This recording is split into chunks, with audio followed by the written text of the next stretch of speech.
안녕하세요. 돈 넘치는 교회 믿음의 가족 여러분, 1월 16일 금요일 아침입니다. 오늘 이 아침에도 하나님의 말씀을 묵상하는 이 새벽 성찬의 자리에 나오신 여러분들을 사랑하고 축복합니다. 하나님께서 말씀을 통해 우리에게 새 힘 주시고 또 새로운 능력을 주시고 또 위로도 주시고 소망도 주실 텐데, 오늘 이 귀한 말씀 속에서 하나님 우리에게 허락하실 그 많은 은혜와 복들을 기대하시면서 함께 이 새벽 성찬의 시간을 같이 하실 수 있었으면 좋겠습니다. 이 새벽 성찬은 매일 성경의 본문과 함께 진행이 되고 있다는 것 기억해 주시고, 꼭 매일 성경 혹은 매일 성경 순 교재를 사셔서 함께 이 새벽 성찬의 은혜를 나누실 수 있었으면 좋겠습니다. 오늘은 여러분들과 함께 창세기 11장 10절에서 30절까지의 말씀을 함께 묵상하도록 하시겠습니다. 많은 이름들이 나오는데요, 말씀을 한번 쭉 읽어보시고 함께 말씀을 묵상하도록 하시겠습니다.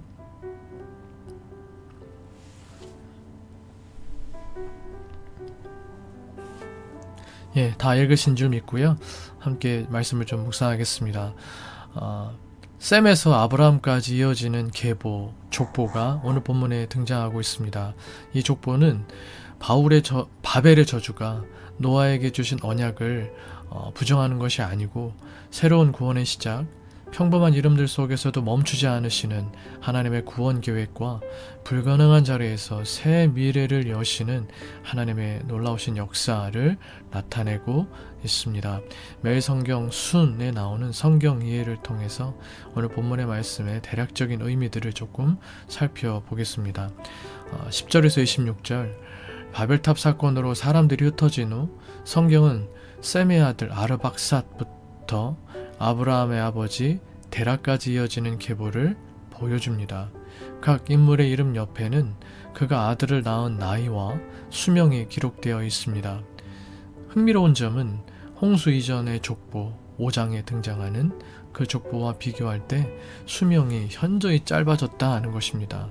이는 죄의 결과가 인류의 생명력에도 영향을 미쳤음을 시사합니다. 27절에서 30절, 이어서 데라의 족보가 이어집니다. 데라는 아들 아브람과 손자 롯, 며느리 사레를 데리고 고향 우르를 떠나 가나안을 향했지만 하란에 머물렀습니다.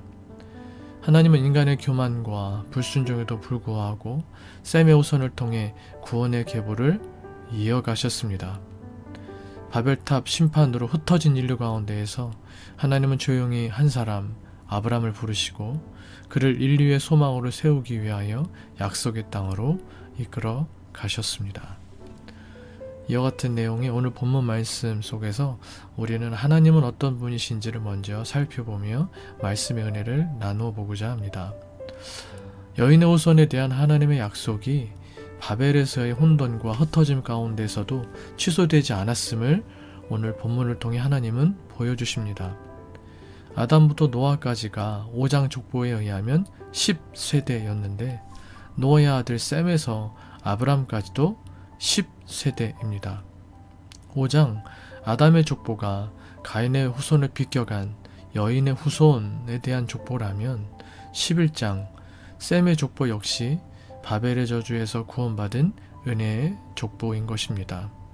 그래서 여인의 후손이라는 건 하나님께서 먼 훗날 여인의 후손으로 오실 예수님에 대한 구원의 계획들을 우리가 생각할 수 있는 바로 그 이름이 여인의 후손입니다. 하나님의 구원이 어디에까지 이어지게 될지를 나타내는 표현이라고 할 수 있죠.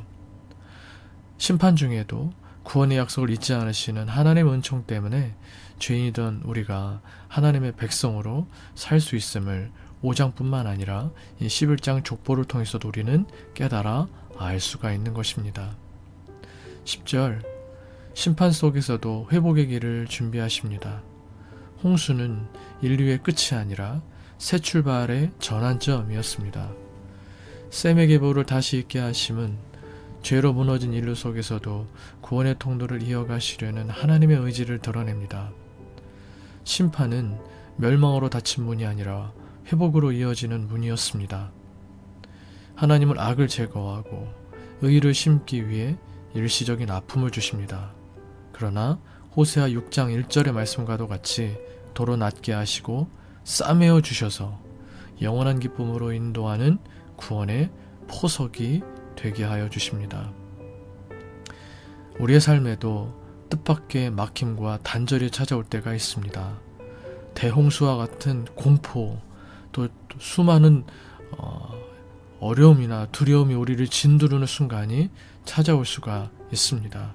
그러나 그 모든 것은 하나님께서 우리를 위하여 새로운 구원의 역사를 이루시려는 하나님의 역사의 새로운 시작임을 우리는 깨달아 알아야 합니다. 하나님은 그것을 새로운 이야기의 서막으로 삼으시는 것입니다. 11절에서 26절, 평범한 이름들이 쭉 나열되어 있는데요. 이 이름들을 통해 하나님께서는 비범한 일을 이루십니다.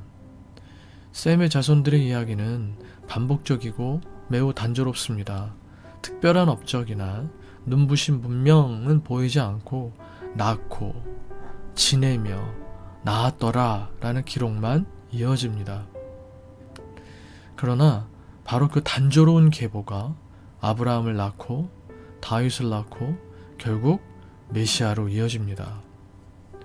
우리의 평범한 삶의 흐름이 하나님 안에서는 구원의 강줄기가 됩니다. 오늘 우리의 일상은 주님의 역사 속에서 결코 사소하지 않습니다. 일상은 하나님의 섭리 속에서 구원의 서사가 되는 것입니다. 다람쥐 쳇바퀴 돌듯 그냥 계속해서 반복되는 것만 같은 아무 의미 없는 것 같은 우리의 일상이 사실은 하나님의 구원의 역사를 이루는 놀라운 역사의 서사가 된다라는 것입니다. 그러므로 오늘 우리는 우리 삶의 자리를 하나님께서 우리에게 허락하신 구원의 연장, 하나님의 역사 연장으로 받아들이고 최선을 다해 우리 삶을 살아낼 수 있어야 합니다. 27절에서 28절, 하나님은 우리의 과거를 문제 삼지 않으시고 새로운 약속으로 부르십니다. 데라의 가문은 우상의 도시 우르에 뿌리를 내리고 있었습니다. 데라는 우상장수이기도 했습니다.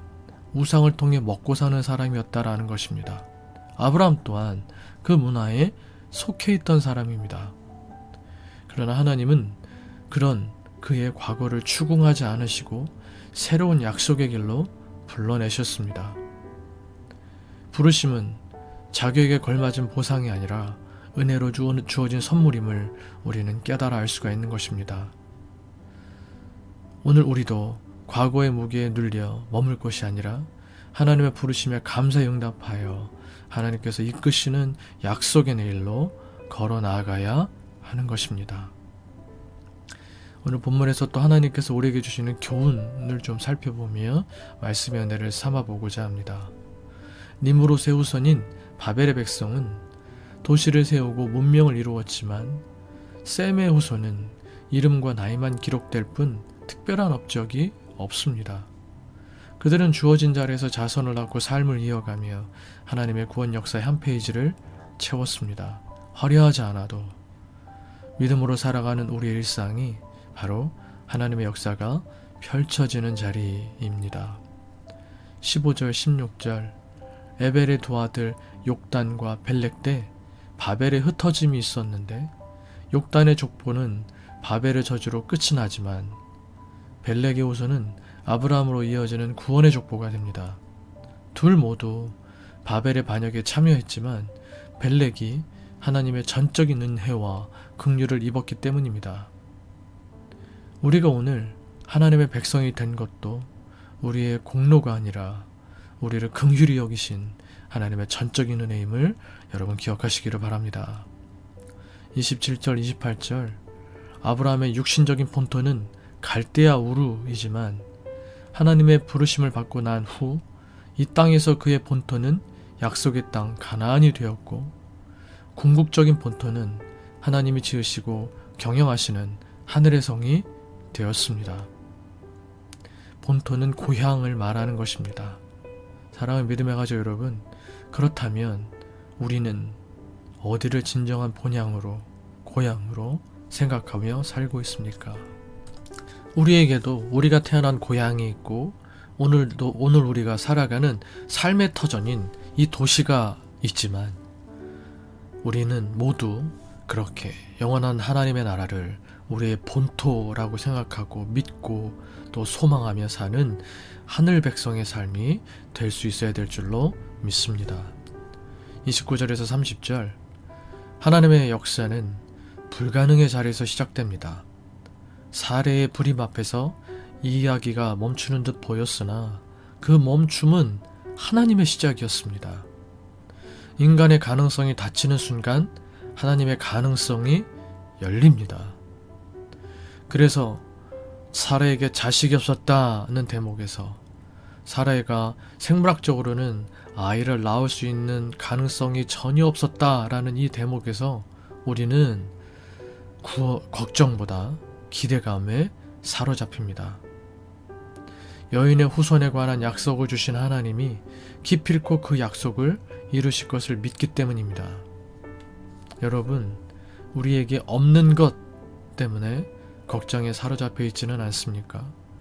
사라에게 자식이 없었듯 우리가 없는 것 때문에 우리가 염려와 걱정에 붙들려 있는 것은 아니신가요? 우리의 결핍과 한계는 하나님이 특별한 일을 이루실 무대입니다. 인간적 기대와 가능성이 모두 사라진 그곳에서 하나님께서 이루실 기적이, 특별한 일이 이루어질 것이기 때문입니다. 믿음은 지금의 결핍, 한계, 고난을 넘어서 장차 나타날 하나님의 기적, 하나님의 영광을 바라볼 줄 아는 눈입니다. 사랑하는 믿음의 가족 여러분, 오늘 우리의 불모지는 어디입니까? 오늘 우리의 결핍과 한계의 현장, 고난의 현장은 어디입니까? 그 자리가 하나님이 기적을 일으키실 역사의 현장인 줄 믿습니다. 그 자리가 하나님이 기적을 심으실 밭인 줄 믿습니다. 이 믿음의 눈으로 하나님을 바라보시고 하나님을 의지하며 오늘의 삶을, 또 여러분들에게 다가오는 날마다의 삶들을 살아나가실 수 있는 믿음의 백성, 하나님의 백성들 다 되실 수 있기를 주님의 이름으로 축복해 드리겠습니다. 함께 기도하시겠습니다. 우리 함께 기도하실 때 오늘 나눴던 말씀을 기억하시면서 하나님께서 특별히 우리에게 주시는 기도의 제목들을 여러분 붙들고 기도하시고, 하나님은 끊임없이 우리를 회복과 구원의 길로 인도하시는 분이시라는 사실을 믿으며 하나님 앞에 절박함으로 매달려 기도하실 제목들을 위하여 기도하시기를 바라고, 또 우리의 불가능의 자리가 하나님의 기적의 현장이 될 것임을 여러분 믿고 의지하며 또 하나님 앞에 기도하실 수 있는 이 귀한 아침이 되시기를 바랍니다. 분명 하나님께서 우리 모두의 삶에, 여러분의 삶의 자리에 기적을 일으키실 것입니다. 계속해서 교회를 위해서, 우리 믿음의 가족들 서로를 위하여서, 저를 위해서, 여러분들의 개인적인 기도 제목들 위해서 기도하시다가 자유롭게 일상을 시작하실 수 있는 이 아침 되시기를 바라겠습니다. 함께 기도하시겠습니다.